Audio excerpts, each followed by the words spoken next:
चुनाव के पहले जो पॉलिटिकल पार्टियां बड़े बड़े मुफ्त के वादे करती हैं, हमने उसको चैलेंज किया है सुप्रीम कोर्ट में। और बहुत बड़ी हमें खुशी इस बात की है कि सुप्रीम कोर्ट इस मामले को सुनने के लिए 3 जजों की बेंच बनाने के लिए तैयार हो गया है। जब हमने पीआईएल फाइल किया था तब इसको सुप्रीम कोर्ट की 2 जजों की बेंच सुन रही थी। सुप्रीम कोर्ट ने केंद्र सरकार को नोटिस जारी किया, केंद्र सरकार से भी पूछा, इलेक्शन कमीशन को नोटिस जारी किया, इलेक्शन कमीशन की ओपिनियन मांगी।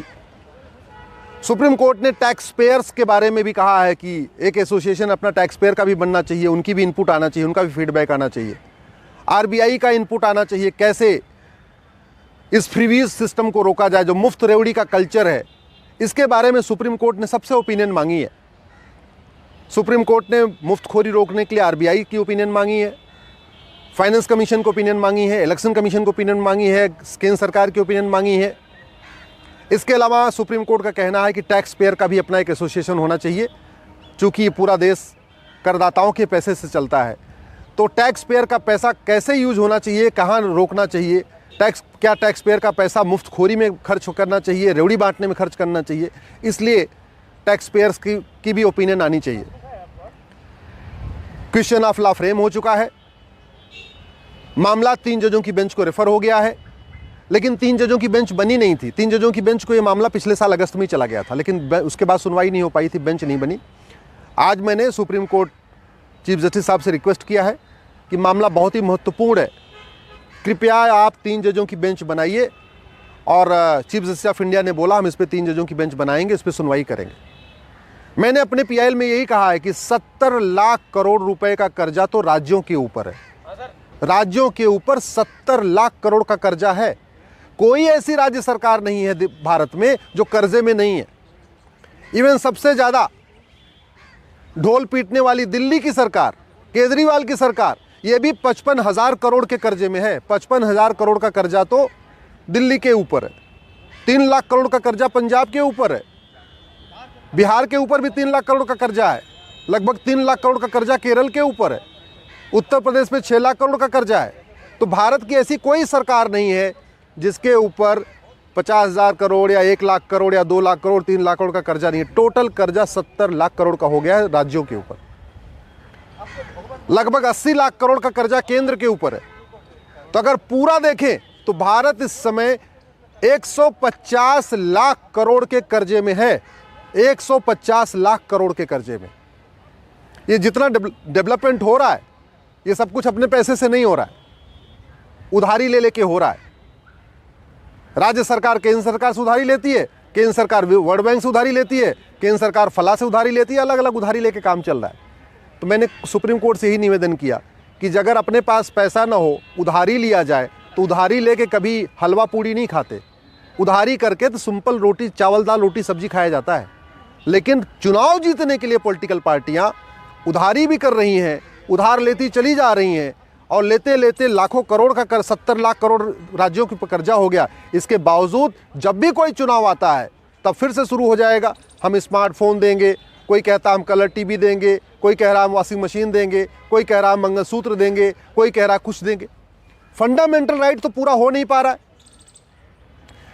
कोई भी पॉलिटिकल पार्टी शुद्ध हवा देने का वादा नहीं करती, शुद्ध पानी देने का वादा नहीं करती, शुद्ध जो है अच्छी शिक्षा देने का वादा नहीं करती, अच्छा हॉस्पिटल का वादा नहीं करती, अच्छे स्कूल का वादा नहीं करती। वादा क्या करेंगे? मुफ्त में फला, मुफ्त में फला। अरे भैया पैसे ले लो लेकिन शुद्ध तो दो।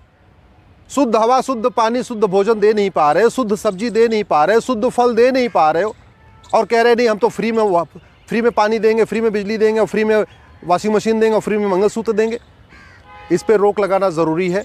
अगर हमने नहीं रोक लगाया तो याद रखिए लंका की क्या हालत हो गई है आप सबको पता है, पाकिस्तान की क्या हालत हो गई आप सबको पता है, अफ़गानिस्तान की क्या हालत हो गई है सबको पता है। वहाँ की अर्थव्यवस्था चरमरा चुकी है। भारत में जिस तरीके से कर्जा लेके हलवा पूड़ी खाया जा रहा है, जिस तरीके से कर्जा लेके भी लूटपाट चल रही है, जिस तरीके से इतना देश के ऊपर कर्जा, इसके बाद भी भ्रष्टाचार कम नहीं हो रहा है, मुफ्तखोरी बढ़ रही है, इस पर अगर रोक नहीं लगाया गया आने वाले टाइम में हमारी इकोनॉमी भी कोलैप्स हो जाएगी। आप सब भी इस पर आवाज़ उठाइए, मुफ्तखोरी के ऊपर आवाज़ उठाइए, मुफ्तखोरी के खिलाफ बोलिए, सोशल मीडिया में लिखिए, इस वीडियो को अधिक से अधिक शेयर करिए, लोगों को पता तो चले कि ये जो राज्य सरकारें मुफ्त का वादा करें उनके ऊपर कर्जा कितना है। दिल्ली जहाँ मात्र 2 करोड़ की जनसंख्या है, खूब टैक्स भी आ रहा है, खूब लोग टैक्स भी दे रहे हैं, उसके ऊपर भी 55,000 करोड़ का कर्जा है दिल्ली जैसे राज्य के ऊपर। यूपी, बिहार, बंगाल की तो आप बहुत पीछे छोड़ दीजिए। बिहार के ऊपर 3 लाख करोड़ का कर्जा है, बंगाल पे 3 लाख करोड़ का कर्जा है, केरल पे 3 लाख करोड़ का कर्जा है, उत्तर प्रदेश पे 6 लाख करोड़ का कर्जा है, उत्तराखंड पे 3 लाख करोड़ का कर्जा है, राजस्थान पे 3 या 4 लाख करोड़ का कर्जा है। सारे राज्य सरकारें घाटे में चल रही हैं, लेकिन चुनाव के समय सब पूरा एकदम ऐसे दिखा रही हैं जैसे सबके पास पैसा है। और एक बात और, ये जो पॉलिटिकल पार्टी वादा करती है ना मुफ्त में देने का, ये कोई अपनी फंडिंग से नहीं करती हैं। कोई पॉलिटिकल पार्टी जो उसको चंदा मिलता है उससे कुछ भी फ्री में नहीं देती है। जो यहाँ पे करदाता टैक्स देते हैं उन्हीं में ही अपना नाम कमाती है। तो पैसा करदाताओं का और नाम कमाती हैं पॉलिटिकल पार्टियाँ। पैसा करदाताओं का और नाम कमाते हैं नेता कि मैंने ये दे दिया, मैंने ये दे दिया, मैंने ये दे दिया। भाई कोई भी नेता अपने जेब से कोई 1 रुपये खर्च करता है क्या? कोई पॉलिटिकल पार्टी अपने जेब से 1 रुपये खर्च करती है क्या? पैसा किसका है? हमारा और आपका।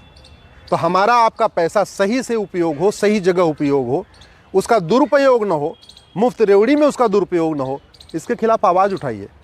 अगर आप ऐसे ही पॉलिटिकल पार्टियों के बारे में सोचते रहेंगे, अगर आप पॉलिटिकल पार्टियों से ऊपर नहीं उठेंगे, दल गुलामी नहीं छोड़ेंगे, राष्ट्र के बारे में नहीं सोचेंगे, तो याद रखिए हमारी आने वाली पीढ़ियों का वही हाल होगा जो आज लंका में हो रहा है, जो पाकिस्तान में हो रहा है, जो बांग्लादेश में हो रहा है, जो अफ़गानिस्तान में हो रहा है। वही हाल हमारे बच्चों का भी होगा। मैं आपसे निवेदन करता हूँ, प्लीज़ दल गुलामी छोड़िए, पॉलिटिकल पार्टियों से ऊपर उठिए, सपाई बसपाई भाजपाई नहीं, सबसे पहले भारतीय बनिए। और जो सही है उसको सही बोलिए, जो गलत है उसको गलत बोलिए। अपने अपने सांसदों विधायकों से कहिए ये मुफ्तखोरी बंद करें, मुफ्त रेवड़ी बंद करें। पहली बात, शुद्ध हवा, शुद्ध पानी, शुद्ध क्या बोलते हैं, फल, अच्छा स्कूल, अच्छा हॉस्पिटल, अच्छा सड़क बना के दे दें, अच्छी न्यायिक व्यवस्था बना के दें जिससे मुकदमे का फैसला 1 साल में हो जाए, अच्छा पुलिस सिस्टम बना के दें जिससे क्राइम कंट्रोल हो। तो करप्शन कंट्रोल करने की बात नहीं करते, क्राइम कंट्रोल करने की बात नहीं करते। इलेक्शन के पहले कुछ मुफ्त का वादा करते हैं, जीत जाते हैं। उनको भी पता है जनता पागल है, जनता इससे कोई लेना देना नहीं। उनको भी पता है कि जनता को भी ये नहीं समझ में नहीं आता कि पैसा उसी का है। तो आप ही के पैसे को बर्बाद किया जा रहा है, आप ही के पैसे से आपको कुछ मुफ्त में दे दिया जाता है। आप खुश हो जाते हैं कि हमको मुफ्त मिला। याद रखिए कुछ भी मुफ्त में नहीं है, सब कुछ आप ही के पैसे से हो रहा है।